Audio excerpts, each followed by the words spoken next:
pockets. Do you admit that you could have been braver in targeting the wealthiest in Britain? As I've said, I do recognise that we are asking everyone to make a contribution for the security of our country and the brightness of its future. I said that in the speech today, and I also said in the speech today that I'm not going to pretend that that is not asking for a contribution. The Tories, when they were in office, froze the thresholds and said nothing to see here. I'm being open and honest that that is from 2028, freezing thresholds for a bit longer, and that does have a cost. But we're putting money now in the pockets of working people with £150 off their bills, money off of rail fares, of frozen prescription charges, as well as fully funding the childcare offer of 30 hours of free childcare for preschool children, more free school meals for 500,000 kids. Imagine being one of Britain's most successful entrepreneurs, having built a global technology empire from scratch that employs thousands of people and generates billions in revenue, only to discover that when you die, the government wants such a massive tax bill that your children will have no choice but to sell the entire business to pay it. That is the absolutely brutal reality facing Sir James Dyson, the billionaire businessman behind the revolutionary vacuum cleaners and hairdryers that have made his name synonymous with British innovation. He has just gone on BBC Radio 4's Today programme and absolutely eviscerated Rachel Reeves' inheritance tax changes, explaining in devastating detail why a policy is really damaging to private family-owned businesses like his. Dyson said his company would have to find billions to pay the tax bill, which he says would be impossible without selling the business itself. But here's the truly Kafkaesque nightmare. A company has no value in terms of liquid assets you can sell. Its value is a multiple of its profits, so it is paper money. You simply do not have that money lying around in cash. The government has created a tax that can only be paid by destroying the very thing being taxed, which is either spectacularly incompetent policy design or a deliberate assault on family businesses dressed up as fiscal responsibility. Quick favor, if you are absolutely fascinated by this masterclass in why Rachel Reeves' tax policies are economically illiterate and politically catastrophic, hit that subscribe button right now. Over 94% of you watching have not subscribed yet. It is completely free, takes literally 2 seconds, and helps us keep bringing you these moments where billionaire entrepreneurs completely demolish government ministers with basic economic logic. Cheers if you did. Now back to Dyson dismantling Reeves' entire fiscal strategy. Let us start with the basic facts of what the government announced on Tuesday, because context is everything. After months of protests from farmers who blocked Westminster with tractors and warnings about elderly farmers contemplating suicide to spare their families from tax bills, the government said it would water down its inheritance tax policy. They raised the inheritance tax relief threshold from £1 million to £2.5 million, which sounds generous until you realize that business assets above that new threshold will still be subject to a 20% levy when a business owner dies. The government presented this as a compromise, as listening to concerns and finding a middle ground. But as Sir James Dyson is about to explain in excruciating detail, this compromise still fundamentally breaks the economic model of family businesses. Dyson described Rachel Reeves' changes to business property relief as really damaging to private family-owned operations. That phrase, really damaging, is not the kind of language that entrepreneurs typically use lightly. These are people who deal with business challenges constantly, who understand risk and reward, who make calculated decisions about investment and growth. When someone of Dyson's stature and experience says a policy is really damaging, you should pay attention because he is not engaging in hyperbolic rhetoric. He is making a sober business judgment about a policy that threatens the viability of his company. The entrepreneur added that his company would have to find billions, which he says would be impossible. Now, let that sink in for a moment. Dyson is not some struggling small business owner pleading poverty. This is a billionaire with a globally successful company that generates enormous revenues and profits. If someone at his level of wealth and business success is saying the tax bill would be impossible to pay, imagine what that means for smaller family businesses with less resources and less financial flexibility. If Dyson cannot afford it, who can?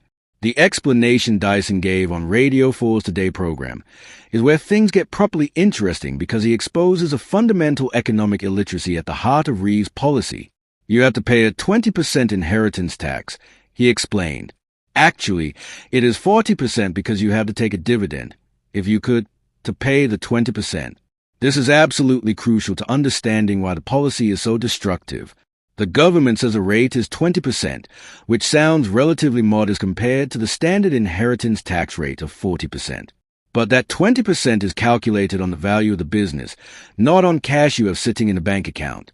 To pay that 20% tax bill, you need to extract money from the business, and the way you extract money from a business is through dividends or selling assets. Dividends are taxed as income, so you effectively need to extract 40% of the business value to end up with 20% after tax to pay the inheritance tax bill. Dyson then delivers a knockout blow.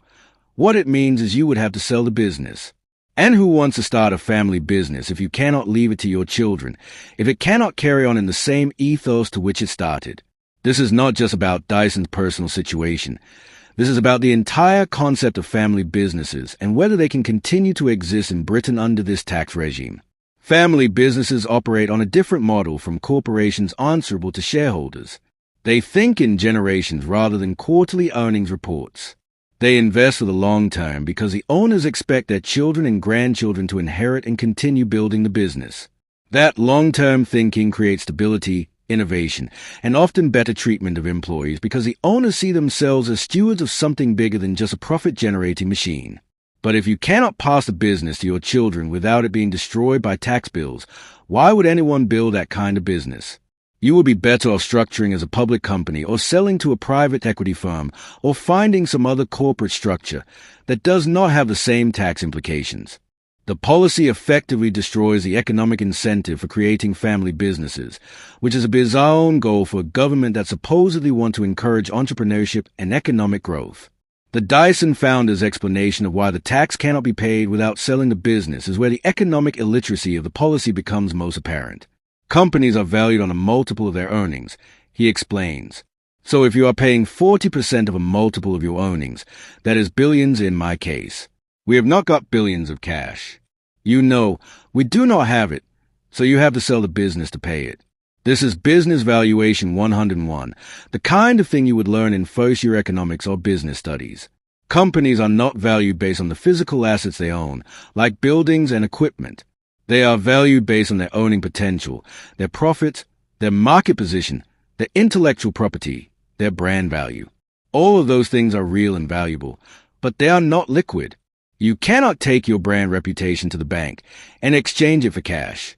Dyson makes this point even more explicitly. A company has no value. There are no assets that you can sell. Its value is a multiple of its profits, so it is paper money. You simply do not have that money. This is a fundamental flaw in Rachel Reeves' policy that she either does not understand or does not care about. The government is taxing paper wealth as if it were the same as cash in a bank account. A business might be valued at £10 billion based on its profits and market position, but that does not mean the owners have £10 billion sitting around that they can use to pay a multi-billion-pound tax bill. The only way to access that paper wealth is to sell the business itself, which defeats the entire purpose of inheritance tax relief that was specifically designed to allow family businesses to pass from generation to generation without being destroyed by tax bills. The government's response, delivered by Environment Secretary Emma Reynolds, is a masterclass in political spin that completely fails to address the substance of Dyson's criticism. Farmers are the heart of our food security and environmental stewardship, she said, and I am determined to work with them to secure a profitable future for British farming. We have listened closely to farmers across the country and we are making changes today to protect more ordinary family farms. That phrase, ordinary family farms, is doing a lot of work because it is clearly meant to distinguish between sympathetic family farmers and unsympathetic billionaires like Dyson. The implication is that the government cares about ordinary people, but wealthy business owners should be able to afford to pay more. But that misses the entire point of Dyson's argument, which is that even billionaires cannot pay these tax bills without destroying their businesses.